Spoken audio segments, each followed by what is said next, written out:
Neemias, ao contrário, Daniel foi sequestrado, Daniel foi levado cativo pela sua casa, da sua família, foi roubado da sua terra de Jerusalém. Mas Neemias não, Neemias ele nasceu no cativeiro babilônico. Neemias ele vem alguns anos após, ele nasceu dentro da Babilônia e lá ele se criou, lá ele se formou na escola e tudo que a Babilônia ensinava. Mas nós vamos ver nessa noite, através do contexto histórico e também da palavra. Essa é uma breve introdução, irmãos, da parte histórica, para que a gente entenda e tenha um senso de realidade através da história, de que isso aconteceu e aconteceu muito, aconteceu de verdade. Primeiro porque está na Bíblia, na palavra do Senhor, e segundo porque a história confirma isso para mim e para você. E mais ou menos, o profeta Jeremias, mais ou menos não, exatamente, o profeta Jeremias profetizou que o cativeiro babilônico ia durar 70 anos, e se ele começou em 586, ele terminou em 516 a.C., foram exatamente 70 anos, os relatos históricos vão contar isso, que a profeta de Jeremias, Abacuque e Amós também foi usado para profetizar, e aquilo que profetizaram aconteceu. O cativeiro babilônico, os judeus sequestrados, eles ficaram sob o poder daquela nação por 70 anos, e quando eles vão sair da Babilônia, Daniel já tem 90 e poucos anos, aquele que nós pregamos há 2 domingos atrás. Neemias é o cara que nesse momento histórico, nós vamos chegar aqui em Neemias 1:1, no ano 444 a.C., e no ano 444 a.C., Neemias, que não nasceu em Jerusalém, nunca havia morado em Jerusalém, mas ele sabia que de lá os seus pais vinham, ele somente ouvia falar, ele somente, como todo israelita, todo judeu, irmão, eles são obrigados até os 12 anos a aprender o Pentateuco, a saber toda a palavra e a lei do Senhor. E quando eles vão sair do cativeiro babilônico, o povo judeu, eles saem de 3 formas. No ano de 516, o primeiro povo que sai da Babilônia, eles saem sob a liderança de Zorobabel para reconstruir o templo. O templo, 142 anos antes, não tinha só sido derrubado, quebrado, como toda a cidade, ela estava em ruínas, ela estava destruída. Jerusalém tinha sido destruída, e o templo naquela época significava o lugar da presença do Senhor, e aquilo havia sido destruído. Então a primeira leva de judeus que sai da Babilônia, sai sob a liderança de Zorobabel, para reconstruir o templo. A segunda leva que sai, foi sob a liderança de Esdras, para que fosse restabelecido o ensino da lei, para que o judeu que viveu 70 anos em uma outra cultura, a palavra vai falar ali nos capítulos seguintes, que os idosos já estavam aculturados. Nabucodonosor e os outros reis conseguiram miscigenar e mudar, eles conseguiram muito forte mudar a mentalidade daquele povo, e que muitos esquecessem do seu Deus. Então a segunda liderança, que vai ser do livro de Esdras, foi retomar o ensino da lei em Jerusalém, para que os judeus pudessem novamente aprender aquilo que era o seu Deus, um Deus único, não um Deus politeísta, não um Deus de idolatria, mas um Deus único, que é o meu e o seu Deus, amém? E a terceira leva de judeus que saiu da Babilônia, saiu sob a liderança de Neemias, em 444 a.C., e nesse lugar histórico que eu chego com você, em Neemias capítulo 1, verso 1. Coloca para nós na projeção a versão Almeida Revista Atualizada. E assim diz para nós a palavra do Senhor. As palavras de Neemias, filho de Acalias, no mês de Quisleu, no ano 20º, estando eu na cidadela de Suzã, veio Anani, um dos meus irmãos, com alguns de Judá, lá de Jerusalém, de Israel. Então lhes perguntei pelos judeus que esperaram e que não foram levados para o exílio, e acerca de Jerusalém. Versículo 3, disseram-me então, os restantes que não foram levados para o exílio, e se acham lá na província, estão em grande miséria e desprezo. Os muros de Jerusalém estão derribados, e as suas portas estão queimadas. Tendo eu ouvido essas palavras, assentei-me e chorei e lamentei por alguns dias, e estive jejuando e orando perante o Deus dos céus. Amém? Vou fazer uma oração. Pai, essa é a tua palavra nessa noite, e através da tua palavra que nós fazemos a exposição, e nós pedimos, Espírito Santo, que todas as coisas fluam através de ti, agora e sempre em nosso meio, em nome de Jesus. Amém e amém. Igreja, o primeiro ponto, eu quero falar para você sobre o nome de Neemias, e no dia que nós falamos de Daniel, nós falamos Daniel significa Deus é meu juiz. E o nome de Neemias significa confortador dado por Deus, ou aquele que consola. Neemias, no significado do seu nome, ele tinha uma característica, porque o Espírito Santo também é o nosso consolador, amém?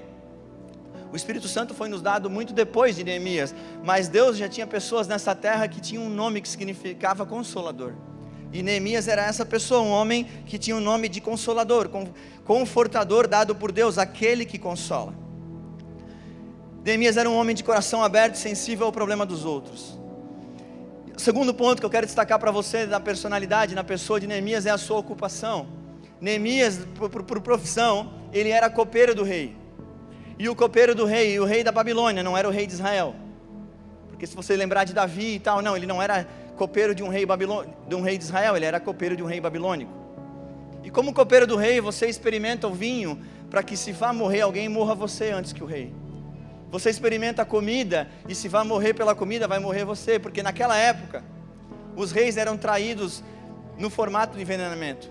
E muitos daqueles que conseguiam envenenar e o rei morresse, que ele era o cara que tinha feito isso, ele conseguia reinar e tomar o lugar do rei.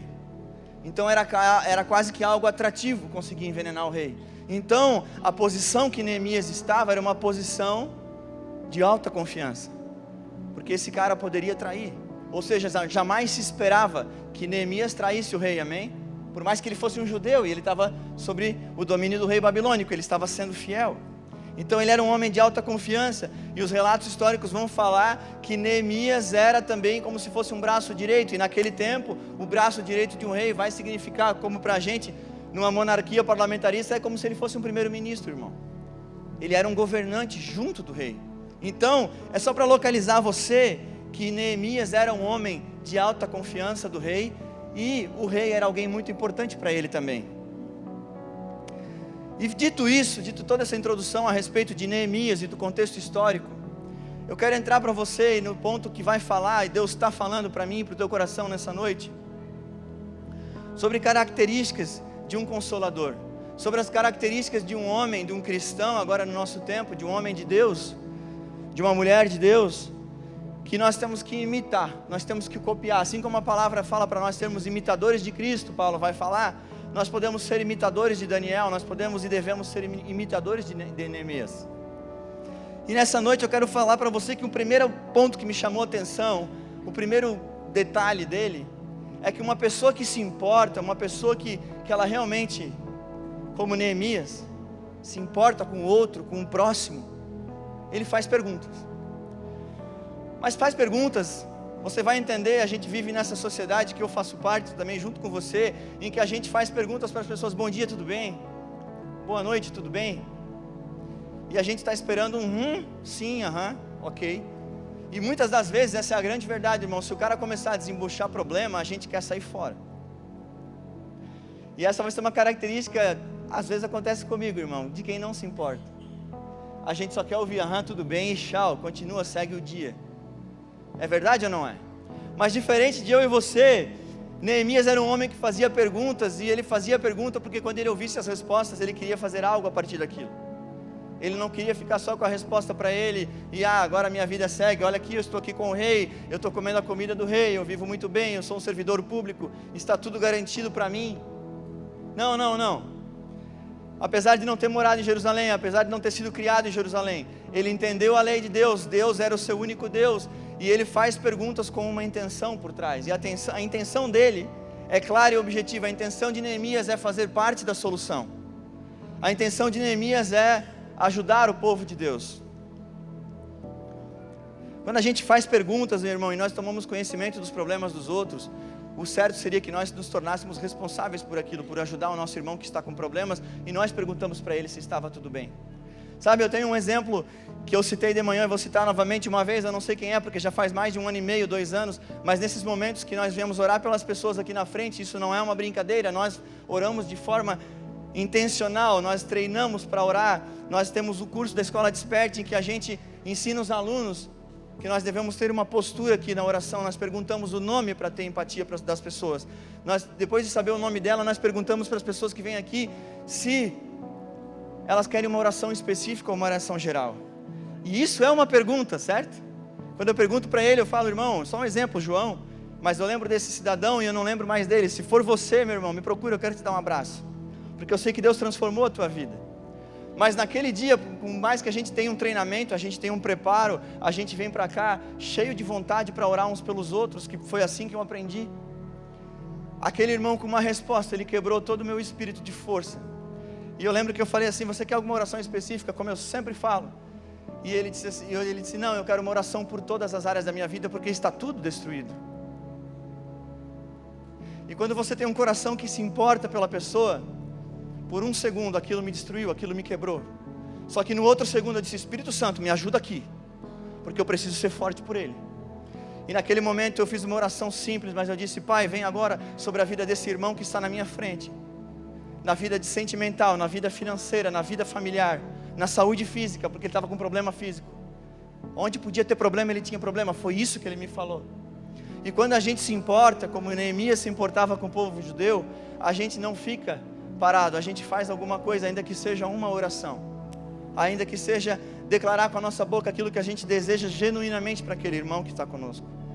Então o primeiro ponto, a primeira característica que eu quero destacar para você nessa noite, meus irmãos, é que nós sejamos cristãos, nós sejamos homens de Deus, que ao fazer perguntas para as pessoas dos problemas delas, nós tenhamos empatia, e através da empatia a gente cuide dessa pessoa, a gente discipule essa pessoa, a gente trate e cuide das pessoas. E não que nós sejamos aqueles que ao saber dos problemas a gente vai no outro e diz, está sabendo, irmão? Você já está sabendo? Já chegou em você aí? Pois é, me contaram. Não foi isso que Neemias fez. Não é esse o convite para mim e para você. E olha as respostas que ele obteve de uma simples pergunta. Presta atenção comigo. No verso 2, pode colocar para nós 1 e 2. Hanani veio de Judá e ele perguntou o que aconteceu com os que não foram levados para o exílio acerca de Jerusalém. O que está acontecendo lá? E aqui vem a resposta. Verso 3. Disseram-me os restantes que não foram levados para o exílio e se acham lá na província, estão em grande miséria e desprezo. Os muros de Jerusalém estão derribados e as suas portas estão queimadas. E essa resposta de Hanani, você vai entender, eu vou te levar nesse lugar em que você vai entender, porque lembra que eu te falei que ele era primeiro-ministro, que ele era um cara inteligente, que ele trabalhava com o rei, ele era braço direito do rei? Pode deixar na projeção para nós. E o significado que os muros de Jerusalém estavam derribados, aqui os muros de Jerusalém estavam derribados. Assim como nós temos a nossa estrutura de segurança pública em 2023, irmãos, nós temos polícia militar, polícia civil, polícia federal, nós temos em algumas cidades como Joinville tem uma guarda municipal. A segurança pública do nosso tempo é representada por essas instituições, amém? E nesse momento histórico, 444 a.C., a segurança era representada pelos muros da cidade. E a primeira informação difícil que ele dá para um cara que é primeiro-ministro, que é Neemias, é o seguinte: não tem segurança lá. Não tem segurança alguma. Não tem mais, como se fosse no nosso tempo, não tem mais guarda municipal, não tem mais polícia alguma, não tem mais ninguém pelo povo. E onde há insegurança, vocês que trabalham com isso sabem, há o caos. E não fica melhor, nesse caso aqui só piora.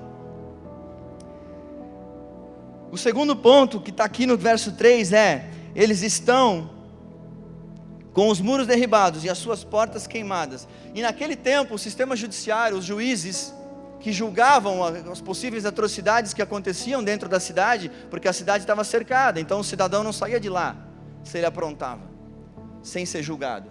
Seriam as portas da cidade. E aqui quando ele diz que as suas portas queimadas, ele está dizendo que não está tendo justiça. Então não tem nem segurança, e caso alguém faça algo para com o povo, não tem ninguém julgando. O famoso terra de ninguém. E para um homem que é primeiro-ministro e ouve isso do seu povo, meu irmão, isso doeu nele. Isso doeu nele. Não estava tendo justiça, porque as portas foram queimadas e as sentinelas não estavam nos seus lugares. E talvez alguma semelhança com o meu e com o teu tempo, meu irmão, porque nós podemos ter às vezes autoridades estabelecidas, mas muitas das vezes eu e você temos um senso de injustiça, não é verdade? Às vezes nós assistimos notícias em que nós desejamos que a justiça seja feita por nós mesmos, com as nossas próprias mãos. Nós não queremos nem esperar que a polícia faça algo, ou a justiça faça o devido processo legal, como alguns muito bem entendem. Nós queremos nós mesmos fazer as justiças. E você falar isso para um judeu, do povo dele, e ele estando lá no outro povo, na Babilônia, o teu povo está sem justiça, sem segurança pública, e está sem juízes, não tem ninguém lá para julgar. Eles estão numa terra de ninguém. Vai melhorar? Calma, ainda não. Foram levados para o exílio, se acham lá na província, estão em grande miséria e desprezo. O terceiro ponto das coisas que Anani relata para Neemias é a pobreza. Eles estão em pobreza. E não bastasse a pobreza, eles estavam sendo desprezados. E aí, meu irmão, você lembra quem estava no culto de Daniel? A gente falou, a cultura babilônica era politeísta. Então essa aqui sempre foi uma guerra de deuses. Ela nunca foi só uma guerra de soldados contra soldados. Nunca foi só uma guerra de exército contra exército. Desse tempo que eles estavam em miséria e desprezados, a mensagem da zombaria, do desprezo dos babilônicos para com os judeus era uma mensagem de que o seu Deus não está vencendo, que o seu Deus não está sendo útil para vocês, que o seu Deus é fraco e que os nossos deuses, no plural, eles são fortes. E isso para pessoas que creem num Deus único, num Deus poderoso, num Deus que fez tantas promessas sobre esse povo, num Deus que fez tanta promessa sobre a sua vida. Se tiver alguma semelhança com você, com o momento que você pareceu de tristeza, no momento que você se sentiu injustiçado, no momento que você sentiu onde que está Deus nessa situação, qual é a conexão que você está fazendo com a sua vida? Se você já viveu uma situação de pobreza, se você já viveu não só na pobreza, mas no desprezo pela pobreza, e pareceu por um segundo que o seu Deus estava perdendo uma batalha, eu vim aqui nessa noite só para te falar, não, Deus não está perdendo nada para ninguém. Sim, Ele está vencendo, Ele está num alto e sublime trono. Ele está num alto e sublime trono, e nessa noite Ele olha para mim e para a tua vida. Ele está vendo nós aqui aprendendo através de Neemias, e Ele agrada do que nós estamos fazendo. Mas e aí, o que esse homem, o que Neemias fez, a partir de receber tanta informação ruim e tendo poder e influência? A palavra fala que ele tinha influência com o rei, e ele tinha influência com o nosso Deus, o Rei dos Reis, o Senhor dos Senhores. Verso 4, está aqui o que ele fez. Tendo eu ouvido essas palavras, assentei-me e chorei, e lamentei por alguns dias, e estive jejuando e orando perante os deuses dos céus. Coloca para nós o capítulo 2, verso 1. Eu só quero focar para você, quando a gente vai falar de empatia, assentei-me e chorei. Neemias não fez isso só por um momento, só por um minuto, ou só por um dia, ou só por uma semana. No capítulo 2, verso 1, diz assim para nós: no mês de Nissan, no ano 20º do rei Artaxerxes, uma vez posto o vinho diante dele, quem estava colocando o vinho era Neemias, eu o tomei para oferecer e lhe dei. Ora, eu nunca antes estivera triste diante do rei, diante dele. O rei me disse: por que está triste o teu rosto, se não estás doente? Tem de ser tristeza do coração. Então temi sobremaneira e lhe respondi: viva o rei para sempre. Como não me estaria triste o rosto, se a cidade onde estão os sepulcros dos meus pais está assolada e tem as portas consumidas pelo fogo? Disse o rei: o que me pedes agora? Então orei ao Deus dos céus e disse ao rei: se é do agrado do rei, e se o teu servo acha mercê em tua presença, peço-te que me envies ajudar a cidade do sepulcro dos meus pais, para que eu a reedifique. Olha para o seu irmão do seu lado e fala assim: para que eu reedifique. Quando a gente tem empatia, quando a gente se importa, quando a gente escuta uma história bem cabreira como essa que Neemias estava escutando, bem tensa, bem difícil, a gente tem que fazer igual Neemias. Eu vou ajudar a reedificar. Eu vou fazer parte da solução. Pessoas que têm empatia, pessoas que têm Deus no coração, pessoas que servem a Jesus Cristo. Jesus não deu nada além de exemplos de uma pessoa que se importava com a dor do outro. Em todos os seus milagres, Ele fez o quê? Ele curou corpo, alma e espírito. A palavra fala, para quem entende o estudo mais aprofundado, que a mulher do fluxo de sangue, ela não foi curada apenas da hemorragia, ela foi curada do seu corpo, alma e espírito. Porque ela talvez já sofria de uma depressão naquela situação. Deus e seus servos, eu e você, nós somos pessoas que nos colocamos à disposição para fazer parte da reedificação. Nós vamos reedificar cidades destruídas, nós vamos reedificar muros, nós vamos reedificar a justiça, nós vamos reedificar o judiciário, nós vamos reedificar as polícias, nós vamos levar comida e alimento onde tem pobreza, nós vamos implantar a igreja onde ninguém implanta, amém? Nós vamos para Manaus e não para capital do luxo. Nós não vamos para Balneário Camboriú, só dando um exemplo. Porque abrir igreja em Balneário Camboriú é fácil, irmão.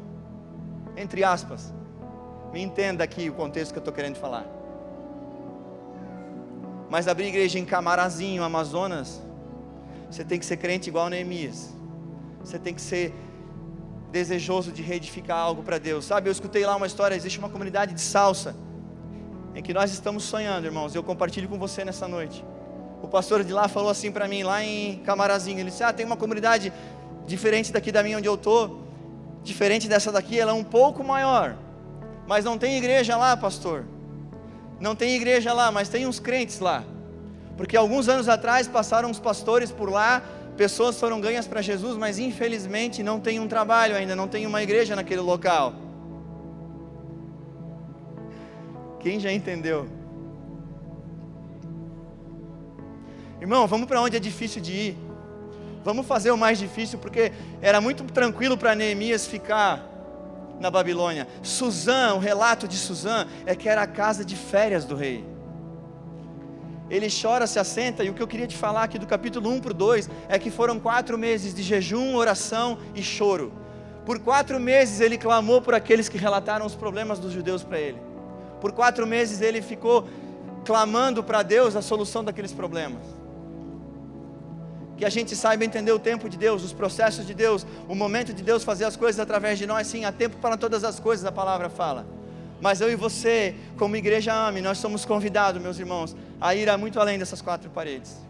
As mensagens que nós temos pregado em cima dessa plataforma têm sido de uma igreja que não vai ficar na sua zona de conforto. Nós temos convocado as pessoas a acreditar da forma que esses homens, sim, muitas pessoas os chamaram de loucos, mas da forma que eles acreditaram. Eles não se contentaram, homens insatisfeitos do jeito certo, inconformados. Eu gosto da palavra inconformados, porque é muito fácil e é simples a gente se conformar. Olha onde a gente está, meu irmão. Essa igreja é linda, esses ar-condicionados são uma benção. Eu estou passando frio aqui em cima. Vocês estão entendendo? Porque isso aqui é muito bom. E aí, vamos ficar com o bom? Vamos ficar igual Neemias? Tranquilão? Vamos, irmão, Deus chamou eu e você para congregar em Joinville, amém. Mas nós como cristãos, como pessoas chamadas por Deus, nós vamos olhar para os lugares carentes. Nós como empatia, nós vamos olhar para o nosso projeto Homicidade, que está sonhando em reconstruir um novo lugar dentro do terreno que já é nosso, que vai quadriplicar o nosso projeto. O que você acha disso? Quadriplicar o nosso atingimento de famílias do Homicidade. Nós estamos sonhando, porque nós não estamos conformados com uma igreja que só permaneceu de pé. Não. Nós vamos fazer muito mais. Nós somos ousados. Nós, eu e você, irmão. Eu não estou falando com o pessoal lá de fora, eu estou falando aqui. Nós faremos muito mais, amém? Porque eu estou de frente para pessoas de coragem. Quando eu oro pela igreja, eu digo, Senhor, aquela igreja que está na frente dos meus olhos, quando eu prego, ela é tua. Aquela igreja, ela é tua. E nessa noite, eu me coloco aqui ouvindo Ele como se eu sou um de vocês, junto com vocês, e eu sou. Porque nós somos pastores que apontamos para Cristo. E nós faremos, assim como Neemias, nós vamos reconstruir lugares destruídos. Nós vamos fazer ainda mais no bairro Fátima, nós vamos chegar em lugares que nós ainda não chegamos, nós vamos chegar em famílias, porque a cada 6 meses, a prefeitura, que nós temos um contato, entrega para nós cadastros de famílias em situação de vulnerabilidade social. Situação de vulnerabilidade social. E sabe o que aconteceu ao longo dos anos? Nós temos pessoas aqui dentro hoje que foram reinseridas no mercado de trabalho, que estão trabalhando e que já chegaram ao ponto de contribuir nessa casa e contribuir numa cidade. Isso é reedificar a cidade destruída. Isso é reedificar muro, isso é reedificar as coisas com a mão de Deus te ajudando. Eu e você, nós estamos fazendo a diferença nessa cidade, e o que eu estou falando aqui, que através da palavra do Senhor nós vamos fazer muito mais. nós vamos fazer muito mais. E você que está nos assistindo nessa noite, na sua casa, eu quero falar com você. Hoje eu recebi foto de pessoas que estão nos assistindo em Fortaleza, no Ceará. Nós vamos fazer barulho, mas nós não vamos fazer barulho por fazer barulho, irmão, porque tem muita gente só fazendo barulho. Nós queremos ser uma voz em lugares distantes, em lugares longínquos. Nós queremos ser a voz do Pai, a voz daquele que clama do deserto, como disse João Batista. Através da empatia nós vamos chorar, nós vamos jejuar, igreja, e nós vamos clamar na presença do Senhor a expansão do reino nessa terra, porque nós só temos esse tempo. Se tem uma coisa que o reino tem, ele tem urgência e legado. Quando nós chegarmos no céu, se você não sabe, ficar sabendo, nós só vamos adorá-lo. O tempo de evangelizar, o tempo de construir algo a mais para Deus, ele é agora. Amém? O quarto ponto de Neemias é que ele lamentou a dor, e ele jejuou. Os problemas do povo levou ele a um profundo lamento, mas o jejum e a oração, quando ele fala, ele estava buscando o recurso do céu. Por quê? Porque quando a gente reconhece que a gente não faz tudo sozinho, que as coisas não são pelas forças dos nossos braços, a gente vai para a esfera do sobrenatural, a gente vai para a esfera do espiritual, e através das disciplinas espirituais, que é da oração, do jejum, da intercessão, nós vamos conquistar o impossível em Deus. Porque se nós falarmos com os homens, eles vão dizer impossível, impossível, difícil. Veja bem, tirar essa parede, crescer essa igreja para trás, larará, o homem sempre vai trazer dificuldade para você. Mas quando você falar com pessoas, quando você falar com avivalistas, com homens de Deus, que estão totalmente encorajados, eles vão falar assim, vamos orar e jejuar? Porque nós vamos buscar recurso do céu. E os recursos Deus vai trazer. Deus, quando nós colocarmos um projeto, as pessoas vão entrar pela porta, e quem doar, doou, e quem não doar, vai vir outro para doar, porque Deus tem um plano com a sua obra. Deus é um Deus que gosta de fazer as parcerias, as coisas dele em parceria com o ser humano. Quando ele criou, desde o Éden, ele criou os animais, mas ele disse para Adão nomear os animais. Tudo sempre foi em parceria, o homem e Deus. Porque se ele quisesse estralar um dedo, irmão, ele fazia uma igreja nova no instalar de Deus, porque Deus é um Deus de milagres, amém? Se ele quiser dar um templo novo, um terreno novo, qualquer coisa nova para nós, ele instalaria um dedo lá no céu e faria. Mas ele gosta de contar com a coparticipação dos seus nessa terra. Ele sempre levantou homens e mulheres que fizeram a diferença, que entenderam o seu chamado e não usaram só dos seus recursos financeiros, usaram do seu corpo, do seu estado físico, do seu estado psicológico, da sua inteligência cognitiva. Pessoas que usaram tudo, deram tudo de si, para que o evangelho fosse esse bastão que fosse passado adiante.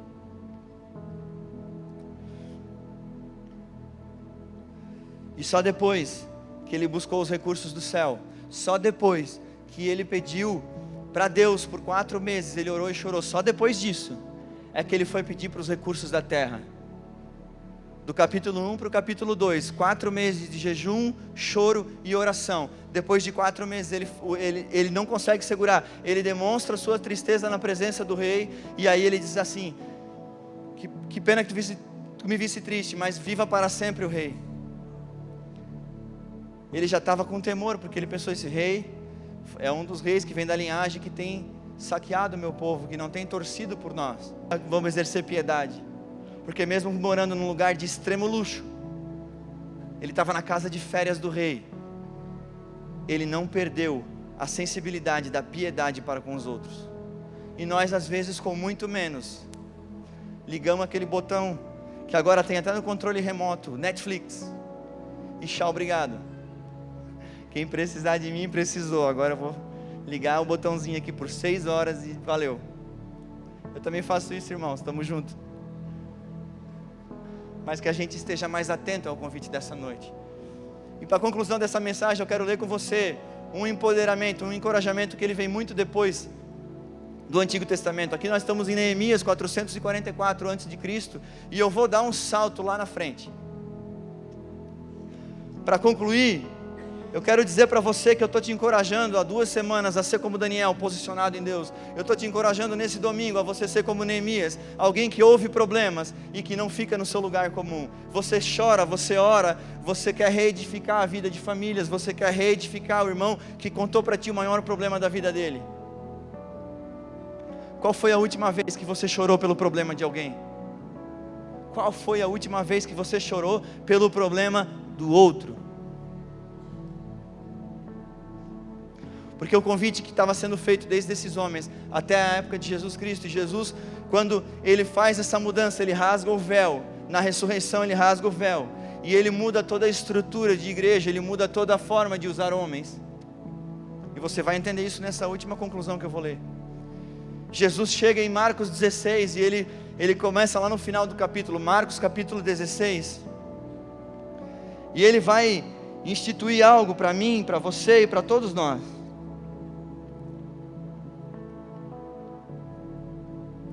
Marcos 16, verso 15.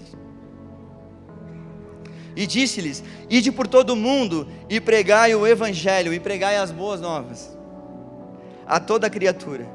Quem crer e for batizado será salvo, quem porém não crer será condenado. Estes sinais hão de acompanhar aqueles que creem em meu nome: expulsarão demônios, falarão novas línguas, pegarão em serpentes, e se alguma coisa mortífera beberem, não lhes fará mal algum. Se impuserem as mãos sobre os enfermos, eles ficarão curados. Aqui, depois de Cristo, ele rasga o véu, e tudo que antes você precisava de um guru espiritual, você precisava de um profeta, você precisava em Daniel, você precisava em Neemias, você precisava em Elias, Eliseu, e esses homens representavam, não, aqui Jesus Cristo de Nazaré. Ele olha para os discípulos, e a palavra fala que antes de ele subir e ascender aos céus, existiam mais de 500 pessoas ouvindo isso. Então, para todo e qualquer sensacionista, não foi só para os discípulos, foi para mim e para você. Foi para mim e para você. E por isso que eu falei nome de ruas, por isso que eu falei do teu prédio, da tua casa, da tua vizinhança. Eu não vou chegar lá. Ele empoderou nós em Marcos 16, 15, porque só eu e você, só o nós é que pode estabelecer o reino. Qual que é o nome da tua rua? Mentaliza a tua rua aí. Eu não consigo chegar nela. Jesus quer usar você. Jesus nessa noite está chamando pela tua identidade. Tem pessoas que vão ouvir somente a tua voz, tem pessoas que vão ouvir somente de acordo com a tua identidade, e essas pessoas estão esperando por você, não por mim. E eu vim aqui nessa noite pregar uma mensagem de evangelismo, de missão, uma mensagem que vai te encorajar a tomar a sua posição no reino, uma mensagem que você vai dizer: nossa, olha, a maioria das pessoas que pregam dizem que você tem que falar com elas, que você tem que pedir oração somente a elas. A maioria está dizendo por aí que se não for por eles, também com Deus. Não, eu estou dizendo para você que Jesus disse que é para nós, e eu aprendi dessa forma, e eu te ensino nessa noite, é para mim e para você. E com esse convite, um convite a ser consolador, pessoas que têm empatia, pessoas que têm amor, que choram e jejuam pelo problema dos outros, pessoas que querem construir junto comigo uma igreja lá em Camarazinho, em Salsa, no Amazonas. Quem quer? 12, amém? Glória a Deus. Jesus fez com 12 também. Vamos embora. Eu estou brincando. Irmãos, eu estou feliz. Eu prego o evangelho da verdade. Nós estamos aqui crendo de forma total. Não tem 99,9%. É 100%, e nós faremos algo diferente. Mas nós faremos algo novo, nós vamos reedificar uma geração. Nós não vamos deixar a nossa geração acreditar em politeísmo. Nós vamos pregar um único Deus, que traz a salvação para mim e para a sua vida, através de Jesus Cristo, que morreu e ressuscitou ao terceiro dia na cruz do Calvário. E esse Jesus está aqui e quer te usar. Esse Jesus está aqui e Ele conta comigo e com você. E esse Jesus nessa noite te convida a ficar de pé.